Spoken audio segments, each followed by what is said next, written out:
আমাদের নামাজের কি হালত, আফসোস, কি হালত নামাজের। ইমাম সাহেব আর মুয়াজ্জিন সাহেব গেছেন নদী ভ্রমণ করতে, পদ্মা ভ্রমণ। জোহর করে ভ্রমণে বের হয়েছে, নৌকার মধ্যে ভ্রমণ করতেছেন নদী ভ্রমণে, আর একটা মাঝি আছে নৌকার মালিক। তিনজন নদীর মধ্যে ভ্রমণ করতেছেন। এমন সময় আসরের আজান হয়ে গেছে, মাঝ নদীতে নামাজ তো আদায় করতে হবে। ইমাম সাহেব বলে, মুয়াজ্জিন ওযু না থাকলে নদীর পানি দিয়ে উজু করে মাঝিকেও ধরে আনো, উজু করায় আনো, আমরা জামাতের সাথে নামাজ আদায় করি। ইকামত দিলেন, নামাজে দাঁড়িয়ে গেলেন। ইমাম সাহেব কিরাত শুরু করছে সামনে থেকে, পেছনে দুইজন মুসল্লি। তিনজনের জামাত হয় কিনা বলেন? দুইজন হলেও জামাত হয়ে যায়, তাই না? জামাতে দাঁড়ালেন। হঠাৎ করে নামাজের মধ্যে, নদীর মধ্যে, মাঝ নদীতে ঝড়ো বাতাস শুরু হয়ে গেছে। মাঝির নৌকা বেচারা, এই নৌকা চড়িয়ে তার সংসার চলে, সে তো টেনশনে পড়ে গেছে নামাজের মধ্যে। এই ঝড়ের বাতাসের যদি নৌকা উল্টে যায়, নদীর মধ্যে ডুবে যায়, তাহলে আমি খাবো কি? টেনশন আছে না নাই? কথা বলেন। দোকানদার ভাইয়েরা নামাজ আদায় করতে বসে, নামাজের মধ্যে গিয়ে হিসাব মেলায়, কয় লিটার তেল বিক্রি করলাম, কয় কেজি চাউল বিক্রি করলাম, কয় কেজি ডাউল বিক্রি করলাম। কথা বলে, হিসাব মেলায়। মাঝি এবার চিন্তা করতে লাগলো যে আমার নৌকা যদি নদীর মধ্যে ডুবে যায়, তাহলে আমার আহারের কি ব্যবস্থা হবে, আমার রিজিকের কি অবস্থা হবে, কি খাবো, বউ বাচ্চারে কি খাওয়াবো। চিন্তায় হঠাৎ করে সে কেঁদেই ফেলছে, হাউমাউ করে চিৎকার শুরু করছে, আয় আল্লাহ, এই ঝড়ো বাতাস থেকে আমার নৌকারে তুমি বাঁচাও। বলেন না সুবহান, সুবহানাল্লাহ, নাউজুবিল্লাহ বলেন। নামাজ আছে মাঝি? নামাজের মধ্যে বলছে, আল্লাহ তুমি আমার নৌকারে বাঁচাও। নামাজ আছে? এবার মুয়াজ্জিন বলেন,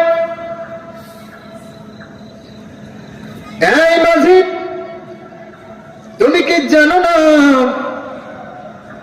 নামাজে যখন আমরা দাঁড়িয়ে যাই, নামাজের মধ্যে দাঁড়িয়ে গেলে দুনিয়াবি কোনো কথা বলা যাবে না। দুনিয়াবি কোনো কথা যদি বলা হয়, নামাজ ভেঙে যাবে। জোরে বলেন সুবহান, সুবহান। মাঝির নামাজ আছে, মুয়াজ্জিনের নামাজ আছে। নামাজের কি অবস্থা? মুয়াজ্জিনও বলতেছে, তুমি যে নামাজের মধ্যে কথা বললা, তোমার নামাজ তো ভেঙে গেছে, অথচ মুয়াজ্জিনের নামাজ ভেঙে গেছে। ঠিক কিনা বলেন? সামনে থেকে ইমাম সাহেব বলেন, ধমক দিয়ে বলতেছে, এই মুয়াজ্জিন, মাঝি তো কোরআন পড়ে নাই, হাদিস পড়ে নাই, ও কথা বলছে, তুই তো কোরআন হাদিস পড়নেওয়ালা, 5 ওয়াক্ত নামাজ আমার পিছনে আদায় করস, তুই তো জানো নামাজের মধ্যে কথা বলা যাবে না। মাঝি বলছে বুঝলাম, কিন্তু তুই কেন বললি? ইমামের নামাজ আছে না নাই?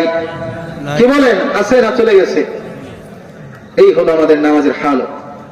আল্লাহ তাআলা আমাদের সকলের নামাজকে হেফাজত করেন, বলেন আমিন। প্রত্যেকটা ইবাদতের মধ্যে বিনয়ের সাথে, আদবের সঙ্গে ইবাদতগুলো আদায় করার তৌফিক দান করেন, বলেন আমিন। এটা একটা গুরুত্বপূর্ণ মাস, শাবান মাস, দামি একটা মাস, এত গুরুত্বপূর্ণ মাস। এই শাবান মাসের এমন একটা রাত্র আছে, যে রাত্রে আমার আপনার আমল নামার হিসাব নিকাশ করা হয়। আল্লাহ তাআলা এই শবে বরাতে আল্লাহ পাক রব্বুল আলামিন আমাদের রিজিকগুলো, পূর্ব থেকে নির্ধারিত রিজিকগুলো বন্টন করে দেন 1 বছরের জন্য। বলেন সুবহানাল্লাহ। কত বরকতময় একটা মাস। আল্লাহ রাসূলের প্রিয় বিবি আম্মা জান আয়েশা রাদিয়াল্লাহু আনহা বলেন, আল্লাহ রাসূল রমজানে একটা রোজাও ছাড়তেন না, ফরজ রোজা ছিল। আল্লাহ রাসূল শাবান মাসেরও একটা রোজাও ছাড়তেন না। বলেন না সুবহানাল্লাহ। এত গুরুত্ব দিয়ে রোজা রাখতেন। অতএব রমজানের পূর্বে শাবান মাসে কিছু কিছু রোজা রেখে রোজার অভ্যাস করা। ঠিক কিনা বলেন? যখন আর্মিতে কেউ চাকরি নেয়, সেনাবাহিনীতে চাকরি নেওয়ার আগে 6 মাস ট্রেনিং দিতে হয়, হয় কিনা? কেন? যাতে করে তার 20 বছর 30 বছরের চাকরিতে এই ট্রেনিং এর উপর তার কাজগুলো চলে, অসুবিধা না হয়। শাবান মাসে রোজা রেখে আমরা রমজান মাসের রোজা ট্রেনিং নেব ইনশাআল্লাহ। অতএব এই মাস দামি মাস, এই মাসের কদর বুঝে আমরা আমল করব, রোজা রাখবো, নামাজ পড়বো, বেশি বেশি করে আল্লাহর কাছে দোয়া করব, আল্লাহুম্মা বারিক লানা ফি রজব ওয়া শাবান ওয়া বাল্লিগনা রমাদান। হে আল্লাহ, শাবানের বরকত দান করেন, রজবের বরকত দিয়েছেন, শাবানের বরকত দান করেন, রমজানের পরিপূর্ণ রমজান মাসটা হক আদায় করে ইবাদত করার তৌফিক দান করেন, বলেন আমিন।